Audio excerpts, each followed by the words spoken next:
In the opening scene, we are introduced to a woman named Nita Hook, who lives alone in a small apartment in the north of England. She works as a sales assistant at a store called Posset, specifically in the footwear section. She spends her day opening up the store, helping out customers, and doing everything she can to be the best employee in her boss's view. However, she is often bullied by her fellow coworker Vicky, who often makes her cut her lunch breaks short and deal with difficult, arrogant customers. One day, she is even asked to deal with a suspicious man named Keith Holligan, who is rumored to have killed his wife. He also looks like a big old pedo. In the midst of all this, the town is politically charged, and a conservative government is on the rise. Most of the population hates the immigrants and wants them out of the country. It is then shown that the year is 1979, and a local leader named Michael Smart is trying to gain power. Nita also faces racism and alienation due to her Indian background. The people in the street give her suspicious, side-eyed glances, while Vicky hates the fact that she eats Indian food. The combination of these negative experiences makes Nita harbor violent fantasies when she meets arrogant customers, but she never acts on them. One day at work, the manager, who seems to have been tipped by Vicky, asks Nita to eat her Indian lunch in the basement in order to avoid any potential smell. Nita innocently complies and heads to the basement during her lunch break. There, she stumbles upon a collection of old newspaper clippings detailing various tragic events. Among these clippings, she discovers a peculiar stone with an engraved symbol. When she proceeds to pick up the stone, she accidentally cuts her finger, smearing blood on it. Regardless, she secretly stuffs the stone in her pocket before leaving the basement. Later, back at her home, Nita takes the stone in her hand. To her astonishment, she hears a voice coming from the stone. The voice introduces itself as a demon named Gap and reveals that the stone she is holding is a powerful talisman. The demon tells her that by inadvertently marking the talisman with her blood, Nita has become bound to a chilling obligation to carry out 3 human sacrifices, or else the world will meet its end. As expected, Nita doesn't believe all of this, but the next second, the demon takes on a terrifying physical form, scaring the life out of her. When she continues screaming, Gap transforms into Nita's favorite singer from the band Boney M. Nita is unable to believe her own eyes, but Gap goes on to say that they must execute 1 person per day in order to prevent the impending apocalypse. Overwhelmed and uncertain, Nita initially considers the entire situation to be a mere hallucination and tries to ignore the entity's demands. However, Gap removes her doubts by revealing a glimpse of a world in ruins with a simple snap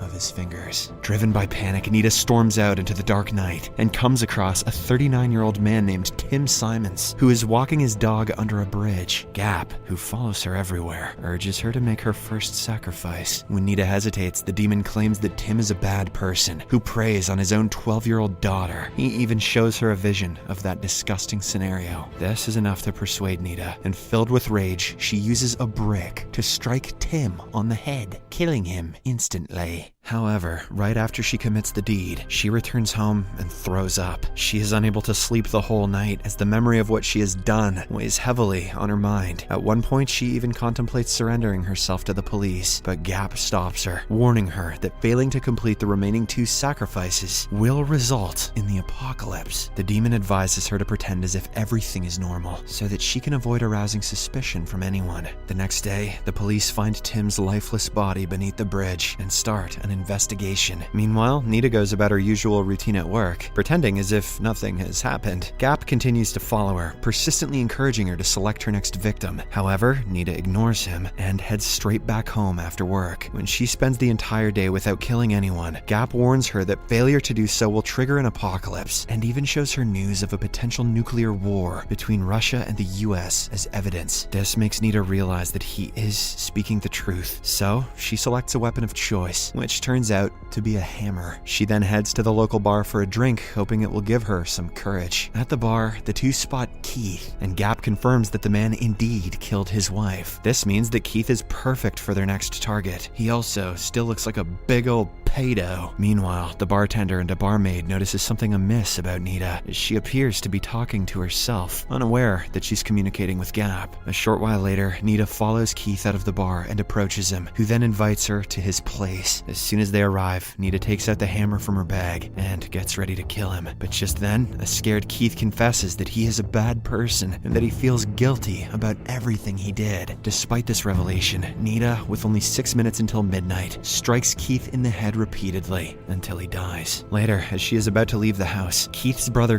Chris enters and notices Nita with her blood-stained jacket. In an attempt to erase all evidence, Nita ends up getting in a scuffle with Chris and stabs him fatally with a kitchen knife. Upon returning home, Nita is racked with guilt because this time she killed an innocent person. Nonetheless, Gap insists she must move on from the incident as her assignment of killing 3 people is now fulfilled. But surprisingly, the talisman's symbol still indicates that the apocalypse has not been averted. Perplexed, Gap contacts his higher authorities to inquire, only to learn that Keith's death does not count towards the ritual's completion because they can't kill murderers as part of the ritual. It means that Nita must still take one more life to fulfill her task. This infuriates Nita, and she puts the blame on Gap, also claiming that she won't carry out any more murders. However, the demon admits that he wasn't aware of all this. Furthermore, he reveals that not completing the task would make him fail his initiation, and he'd be banished to oblivion forever. Hearing this, Nita empathizes with Gap's situation, feeling a connection as an immigrant who struggles to find a sense of belonging, particularly after her mother's passing. Hence, she reluctantly agrees to undertake her final task, and together, they seek to determine their last victim. While at work the next day, Nita and Gap plan to target Vicky, who consistently mistreats her. Just then, Tim's grieving wife and daughter walk into the store to buy a pair of funeral shoes. While serving them, Nita feels very bad for the little girl, but Gap consoles her, saying that her actions have saved Tim's daughter from a future of misery. Later on, as Gap is pushing Nita to choose between killing Vicky and her boss, the local political leader, Michael Smart, enters. Following this, the boss calls out to Vicky as the best employee and asks her to serve Michael. As the two talk, Nita learns that Michael is a racist individual who absolutely hates immigrants. He promises to remove all of them from the country once he comes into power. Enraged, Nita changes her target to Michael and asks Gap to show her his future. As he does, Nita learns that Michael will be creating a complete destruction of the world by declaring war in the future. Gap pleads with her to select a different target, claiming that his superiors won't be happy with the sacrifice of Michael, but Nita has already made up her mind. She then leaves the store, taking a red leather jacket she'd been eyeing for a long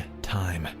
Now she kinda looks like a pedo herself. On the other hand, a team of police officers led by Len Fisher is investigating the initial murder. As they struggle to solve the first case, they come across the deceased bodies of Keith and Chris. Upon investigating further, they learn that Keith was at a local bar the previous night, prompting them to head towards the site. The bartender tells them that he saw an Indian girl acting weirdly, referring to Nita. In addition, the barmaid also discloses that Nita drank 2 glasses of alcohol alone, and on top of that, she was muttering to herself. Later in the evening, Len visits Nita's residence to conduct a formal inquiry. He questions her about Keith and whether she saw him at the bar the night before. Cleverly, Nita pretends that she does not know Keith and has never heard of that name before. With this response, she manages to dismiss the police officer. After Len leaves the house, she goes back to Gap and continues planning Michael's murder. A few hours before midnight, Nita and Gap drive to the town hall where Michael is giving a speech and wait for him outside. Unbeknownst to them, Len, who is still suspicious of Nita, follows her to the town hall. As Michael walks out of the hall and starts driving away, Nita pursues him. While pursuing Michael's car, she notices Len through her mirror, but she manages to shake him off her tail when they pass through a closed railway crossing. After a little bit of a car chase, Nita hits Michael's car, causing him to lose control and skidding him off the road before hitting a tree. Although injured, Michael survives the accident. Seeing this, Nita retrieves her hammer from her car and walks towards Michael with the intention of killing him. However, before she can do so, Len arrives at the scene and intervenes, preventing her from carrying out the gruesome acts. After this, Nita is handcuffed and taken into custody. At the police station, Nita confesses everything, including the existence of the demon Gap and the dire consequences she was told would occur if she didn't fulfill the killings. She explains how she believed that not carrying out the murders would trigger a nuclear war, causing global devastation. However, this only makes her look like she's mentally unstable. As the minutes count down and the clock strikes midnight, an eerie silence envelops the surroundings for a brief moment. Suddenly, The air raid sirens outside begin to blare, prompting all the officers to rush out to investigate. To their utter shock, they discover that Nita's grim prediction has come true. The world is under nuclear attack. Meanwhile, Gap appears before Nita once again. Now that they are unable to complete the sacrifice, the demon will be banished into eternal oblivion. As a result, Gap offers her to accompany him in eternal oblivion, which Nita agrees to after a while of deliberating. In the final scene, Gap and Nita exchange glances as they walk away together while the world burns behind them.